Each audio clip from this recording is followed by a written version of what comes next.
Hello and welcome to today's video, and in today's video we are going to take care of a few stuff. We do have a busy schedule, but actually before we go to it, let me thank you for 500 subscribers. I think currently we are at 520 subscribers, which I am very grateful and thankful for.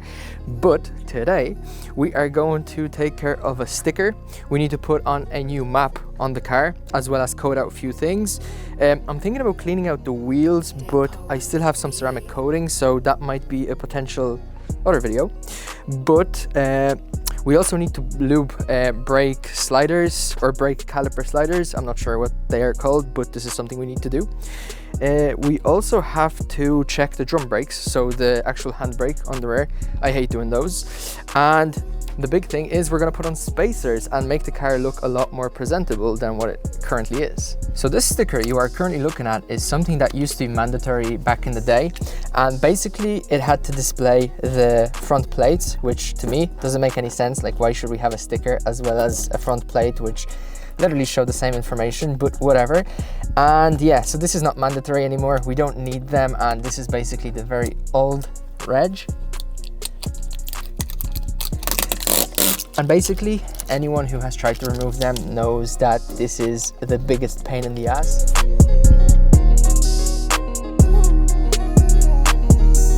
I'm not gonna lie, this took me like 20-25 minutes to get off, but it is off. All I need to do is just to use some window cleaner, and there's some motorbike in the background. Let's get the final touch-up done. Now, shiny garage, shiny place to store your car.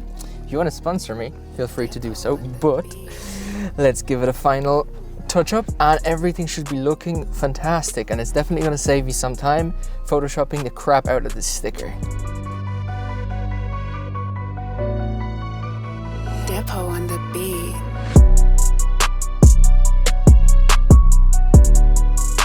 The color of the caliper is actually so much nicer after I give it a small rub. Let me show you now. So if I actually zoom in and turn up the ISO, you can see that it actually has some sparkle in it, which I actually do really like. I thought that it was a very flat color, but again, like, it is kind of sparkly. So let's get this cleaned up, and I'm pretty sure it's going to be looking great. I ended up getting the light out just to make the quality better, just so we can see the actual result, but I have my solution ready, which is this bleeding thing, whatever that you usually use for your wheels. I'm going to use it for the caliper because it probably has a lot of brake dust on it, so this should properly clean it, and yeah, the result should be fine. Let's get some initial up close action. And I can already see all this dirt and brake dust falling off, but I'm going to leave it on for a few minutes, or few minutes probably, before it dries off. So it has been like 2 or 3 minutes. I can see that it's slowly drying up already. The color definitely is coming out, which is very nice. So let's give it a wash with some warm water.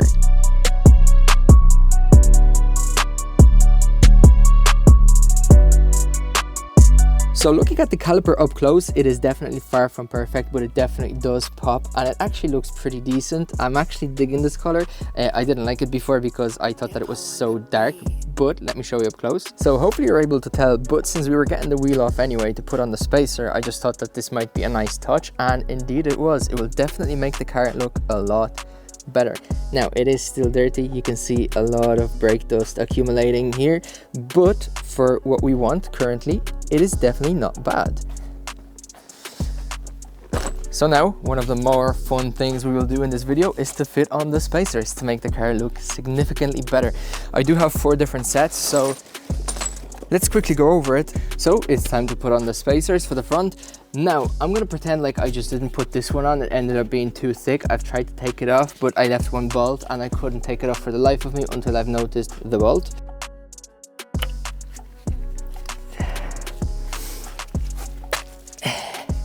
It's time to grab a hammer.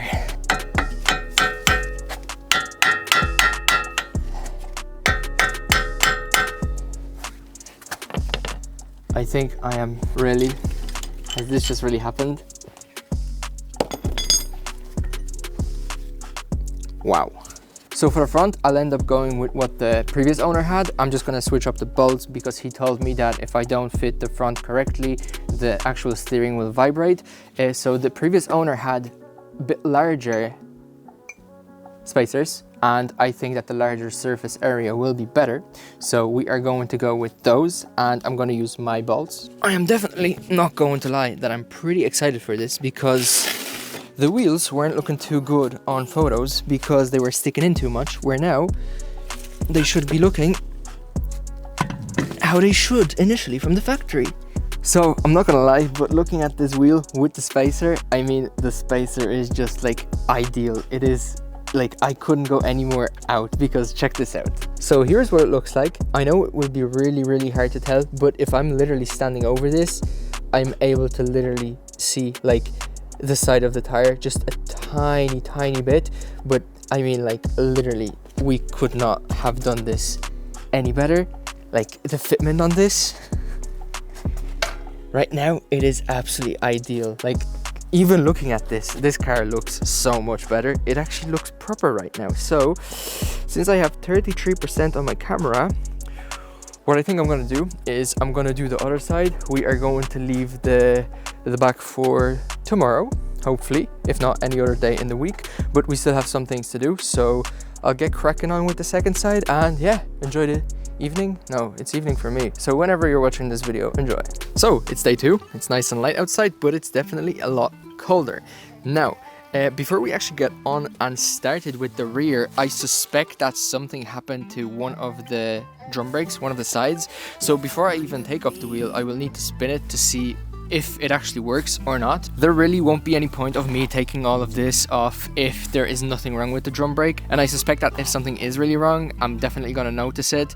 Whenever I pull the handbrake and then let go, there is a screeching sound whenever I move off, or squeaking sound. So I want to investigate this. Let's hope that it won't take too much time, because it's actually nice and sunny, although still cold, and I want to go out for a ride. So I got my chunky spacers. Now with the actual sliders and greasing them, this is something that I will definitely want to do. Not many people talk about greasing the actual sliders or whatever they're called, but if you don't do them, what you will experience is your brake pad use is just going to go through the roof, because your brake caliper won't be able to go back into its position that it should be in, as well as you're going to hear some screeching sounds. As I drive, I don't hear any screeching or squeaking sounds, but it's definitely something I want to do as part of maintenance. But for now, let's get back to our thick boys and put them on.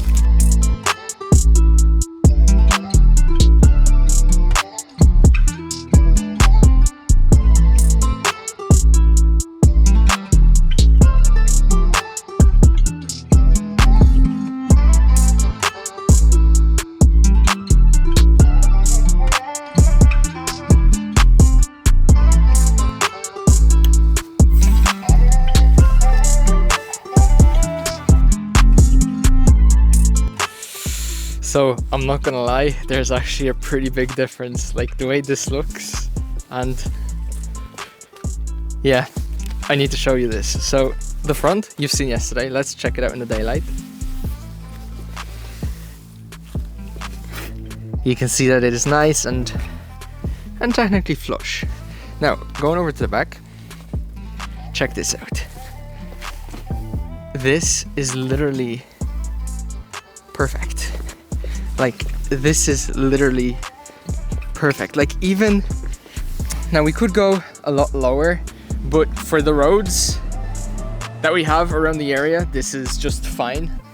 The front needs more attention, as you can hopefully see. It's definitely standing up a lot more than what it should. Now let's go over to the other side. Watch out not to fall, but check this out.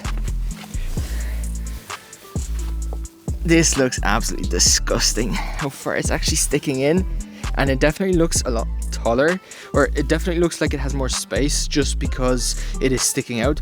When we pull it out, this wheel will definitely look a lot lower to the car, and yeah, like, this car with just spacers is already looking so much better. But one thing that I forgot to do, I'm not gonna lie, is to clean the rear calipers, although the rear calipers don't look bad. Let me actually show you just right here, so hopefully you can see. Let me zoom in. Pretty nice. This is the front, and when we go over to the back, you can see that obviously it'd be nicer if it was cleaned, but it's definitely not that dirty. You can definitely see it, and it does have this kind of sparkly look. As I was doing the left wheel, I've noticed that there's a little bit of play. Now, the good news is that whenever I pull the handbrake, the wheel doesn't move as much. Therefore, the line didn't snap, which I'm very thankful for. I have replaced my brake lines in E92 335 before, and it was not a fun time. So that's really good news.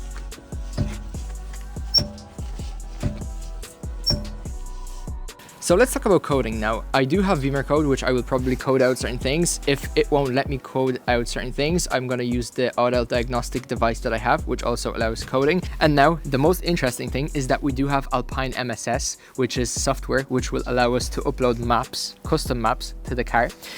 From what I understand, we can basically message them and tell them what do we want in the map, and they can essentially change things for us. There is a map by them on this car already, but there isn't much to it. So the VMAX is off, the rev limiter is at 4.5k, and I think the loud startup exhaust sound is down.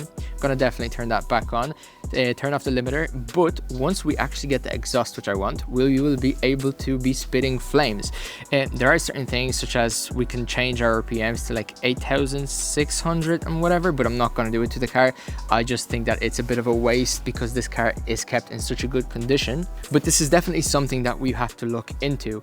But as I said, since the weather is so nice, I think I'm going to go for a drive and catch you during the week. And welcome back. It is currently Tuesday. I think it is 7 p.m. and it's like 0 degrees. And I'm out here. The wheel is already off, and we're going to be greasing the guiding pins, or I think they're called guiding pins and not slidey pins. I have decided that I'm going to grease the guiding pins on the front as well, just because I saw a lot of brake dust accumulating on the wheel as well as on the caliper itself, and doing that will essentially help us use the brakes less, so the brake wear will reduce, hopefully, because again, what the guiding pins do, they essentially press the caliper into the actual rotor, and if it's not greased, it's not going to be able to kind of retract its original position. Therefore, it's going to cause more brake wear, or at least I think. So this is definitely not a how-to, but I'll show you what's going on. So if we go in around the rotor, you can see that this is where the guiding pin is. The second one is at the bottom, but essentially there is this rubber cap or plastic cap which you have to remove, like so.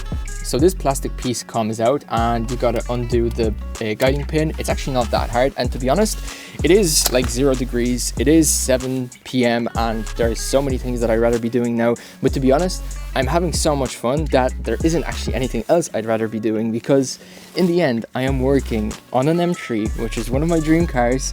And yeah, I can't even feel how cold it is, to be honest. So let's get started. The very first time I had to do this was when I actually had an issue where my brake would be squeaking on my E92 335, and it was really annoying, and I wanted to get rid of it. And I've looked into so many things. I was ready to buy the new caliper until I kind of noticed that the brake doesn't retract fully, and of course the guiding pin is the reason why it should retract fully. So let me show you something. This is actually a guiding pin, right? All it does is it actually holds your caliper up, or the other side of the caliper up. It doesn't press your caliper, so you can see that there's literally nothing pushing the caliper in. The caliper is just hanging around on this kind of guiding pin itself, and you can see even when touching that there's a lot of grime, and it's definitely not ideal for rubber to be kind of going up and down across it. It's definitely not going to be as smooth. Therefore, what you need to do every so often to reduce the brake wear use and not have squeaking brakes, well, there are many reasons why you could have squeaking brakes, but one of the reasons is clean those out and grease them. Now, don't put Vaseline on this or whatever it's called, because this won't work. It's actually going to make your brake squeaking worse. So ideally what you want to do is you want to use the brake cleaner to clean all of the grime off, and there is a special grease. This is the grease I'm using. Hopefully it's in focus. Yeah, but this is the grease that I'm going to be using to grease up the guiding pins. Again, you can't use any random grease that you want, because this again might not be for this type of job. It is just going to make things worse. So use the proper grease, and this is called the brake grease by T&W. And each time I'm kind of working on this car or have the car around me, just like being able to look at it and see how good it looks and seeing that it's real, it's there, it's just so surreal, because it is such a special car. And to be honest, I am really, like, I shouldn't be even thinking about this now, but I'm really not looking forward to the day that I will have to sell it. But I just hope that there will be a day where I won't have to sell it and I'll be able to kind of keep going and just get more dream cars. If you have made it to this point, I would really like to thank you. I have mentioned it in a previous video, but just seeing people actually enjoy those videos and watch those videos, it's actually very uplifting, like especially the comments and just seeing new subscribers. I don't know, but there's just something like really addictive about putting out something and then seeing it perform well, and then wanting the next thing to do better, and just wanting to do better, just thinking about it. It's just, I don't know, it's just really fun. But essentially this is a clean, let me see if I can focus, this is a cleanish guiding pin. Now you can probably see some stains and whatnot on it, but this is just regular wear and tear, so I'm gonna grease it up. The best way I found to actually grease it up is just to like pour a bit of the grease on it and then go over it with your finger. You don't really want to put this grease into the rubber piece itself because you are risking some of the grease to go on the thread, and I'm not sure if it's true, but I think that this would make it easier for the for this guiding pin to be undone. So what you want to do is you just want to go over the guiding pin itself, and you don't want to go near the threads, or at least this is what I think. So I mean, it seems like the most safest and sensible thing, but this is a greased up guiding pin. So the only thing we got to do is to code out certain features, look to see if we can code in anything interesting, as well as put map onto the car. Now, I don't think that today I will be putting on a map because of certain things that I will discuss, but I will hook up Alpine MSS just to see what can we do. I never saw anyone using Alpine MSS, and to be honest, I'm kind of curious just to snoop around, see what can we do. And for those that don't know, I am a software developer, so it's just something that I'm curious, but I'll also show you what can you do through this software, because I'm pretty sure I'm going to have to email them to get me a subscription, because they seem to kind of expire every so often. I'm not sure if it's the case, but it's something that we may potentially have to do. So let's start with bimmercode. Let's hook up the OBD2 adapter to the car and see what options are available for us. So I'm not sure how well you'll be able to see this. The OBD2 adapter is connected. It is the MHD one. Went over to grab some light now. So first thing that you have to do is to actually turn on the car just enough for the actual gauges to come up. I'm gonna turn off everything that I don't need, put the car off reverse just so we don't get the beeping. Now the monitor, I'm just gonna leave on because this process actually takes a really short amount of time. So MHD orange, we go connect, and now we can choose a car, which we have a 3 Series.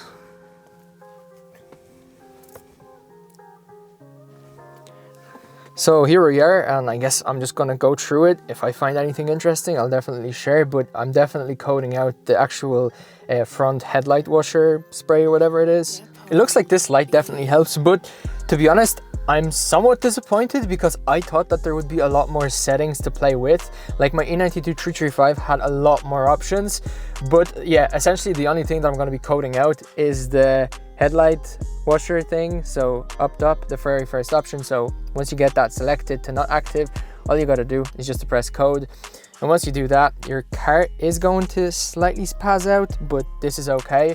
And yeah, once this is done, we won't have to worry about this. But just in case I won't be putting on a map in this video, I would like to thank you for watching, liking, subscribing, commenting. Like always, I hope you have enjoyed, learned something new possibly, and I will hopefully see you in my next video. Take care, and to the next one.